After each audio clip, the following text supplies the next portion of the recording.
oitavo ano, então vamos para as nossas atividades que eu passei para casa, da página 156 e 64, que é justamente falando sobre o diário, né? Que é o dia do fechar desse mês. Então, acima dessas questões, está falando sobre o Holocausto, né? Que foi o período de perseguição pelo povo alemão, que era comandado por Hitler, ao povo judeu, né? Eles não admitiam a religião deles, eles não admitiam também a perseguição de religião, de cunho sexual também. Então, vamos aqui. Quais os sentimentos que a leitura desse texto causou em você? Porque é uma resposta pessoal, né? O que você sentiu quando leu essa página do Diário de Anne Frank. Uma notícia motivou a escrita dessa página do Diário de Anne Frank. Que acontecimento foi esse? O fato de Isaac estar levando vários amigos judeus de Anne para os campos de concentração. Os campos de concentração eram os locais onde os judeus eram mortos. Então, se ia para o campo de concentração, pode ter certeza que ele ia ser morto. Inclusive, tem um filme bastante interessante que vocês podem estar assistindo sobre ele, ou um livro também que posso estar lendo, que é O Menino do Pijama Listrado. Então, está falando justamente sobre a vida desse campo de concentração nazista. Como Anne retrata a forma como os alemães estavam tratando os judeus nos campos de concentração? Anne afirma que os dormitórios e as condições de alimentação e higiene eram desumanas. Ou seja, esses dormitórios eram os locais onde eles ficavam até eles serem exterminados, serem mortos. Diante da guerra, que sentimentos Anne Frank expressa em seu diário? Tristeza, pessimismo e revolta. Leia um trecho em que Anne acredita que os judeus estavam sendo mortos. Acreditamos que a maioria está sendo assassinada. A rádio inglesa diz que eles estão sendo mortos por gás. Talvez seja o modo mais rápido de morrer. Com base nas informações sobre o Holocausto apresentadas no início da página 156, Anne Frank tinha razão sobre o que estava acontecendo com os judeus?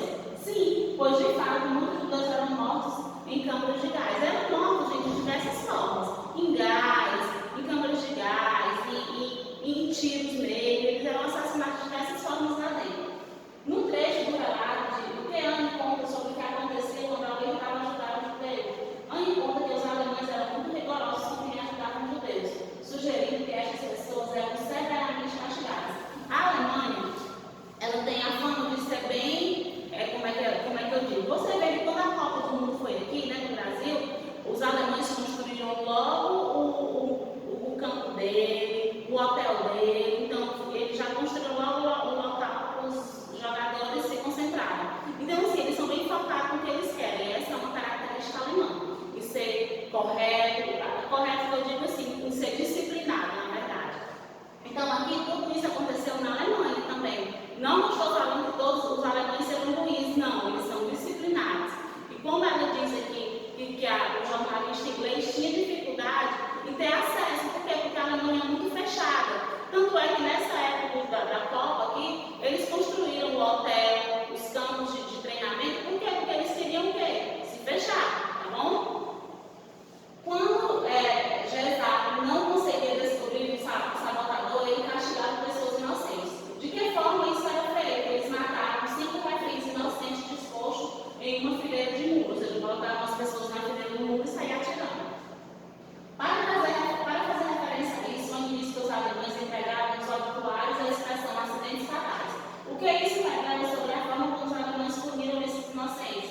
Revela que eles não admitiam a crueldade com que os executavam, empregando para eles uma expressão que suavizava essa crueldade, ou seja, um eufemismo. Acidentes fatais. Eles acham, para enganar o pessoal, dizer que eles tinham morrido acidentalmente, né?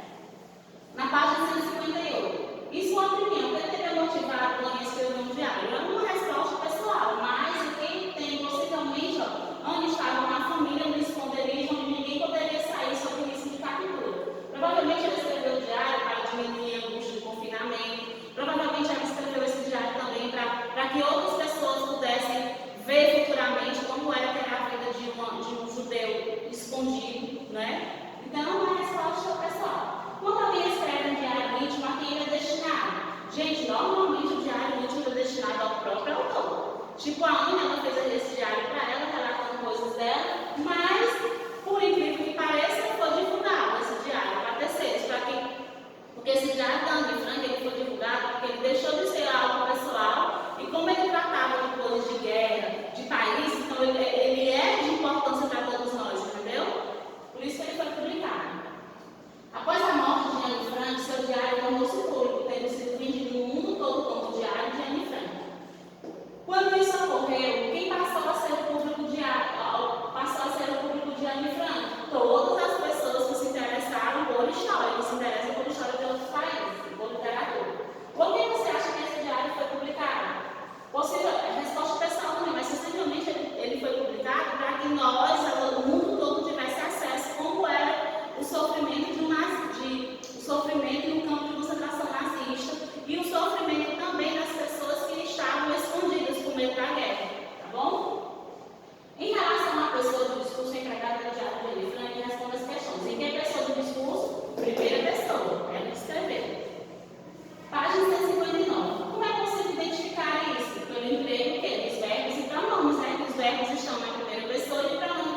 notícias que ela tinha sobre um dia dela. Hoje tem notícias tristes e deprimentes. Muitos amigos e conhecidos judeus estão sendo levados aos montes.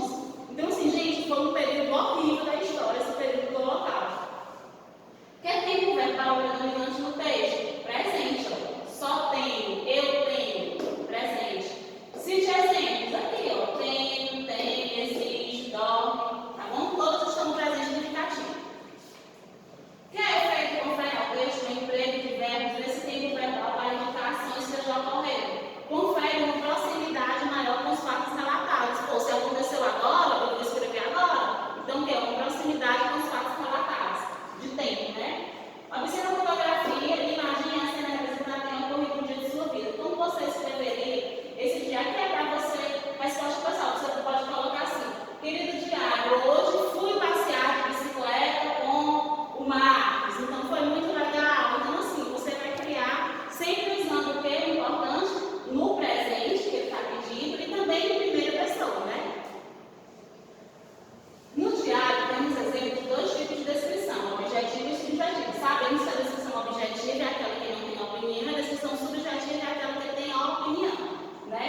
Qual dos trechos acima apresenta apenas a descrição objetiva? Explique. Que acima tinha os trechos, né? Então, o trecho A, pois a descrição é feita sem a impressão subjetiva de Ana, apenas detalhando a aparência física dos judeus nos campos de concentração. Exemplo, cabeças raspadas, aparência de judias, né? Em qual dos trechos a descrição é subjetiva? Você está vendo que no momento em que ela está descrevendo as pessoas com cabeça raspada, então assim, ela está descrevendo objetivamente o que ela está vendo. E aqui, ó, em qual dos trechos a descrição subjetiva? Explique. No trecho B, a descrição subjetiva está na forma como o homem descreve o sentido da palavra refém, ao que é definida de forma objetiva, apresentando subjetividade.